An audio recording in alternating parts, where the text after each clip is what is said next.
কেউ আইন নিজের হাতে তুলে নিলে তার বিরুদ্ধে কঠোর আইনানুগ ব্যবস্থা গ্রহণ করবে পুলিশ। ঢাকা বিশ্ববিদ্যালয় ও জাহাঙ্গীরনগর বিশ্ববিদ্যালয়ে পিটুনিতে 2 জন নিহত হওয়ার পরিপ্রেক্ষিতে পুলিশ হেডকোয়ার্টার্সের এক বিজ্ঞপ্তিতে এ তথ্য জানানো হয়। বিজ্ঞপ্তিতে বলা হয়েছে, সম্প্রতি কোথাও কোথাও গণপিটুনি দিয়ে মানুষ হত্যার নৃশংস ঘটনা পরিলক্ষিত হচ্ছে। এ ধরনের মব জাস্টিস কোনোভাবেই কাম্য হতে পারে না।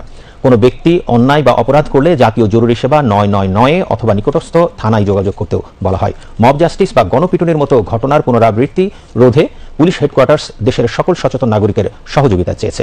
এদিকে ঢাকা বিশ্ববিদ্যালয়ে তোফাজ্জল নামে এক ব্যক্তির মৃত্যুর ঘটনায় 6 শিক্ষার্থীকে আটক করেছে পুলিশ।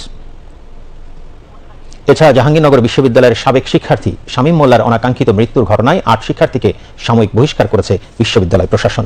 গতকাল বিশ্ববিদ্যালয়ের ভারপ্রাপ্ত রেজিস্ট্রার ABM আজিজুর রহমান স্বাক্ষরিত এক অফিস আদেশে এই তথ্য জানানো হয়।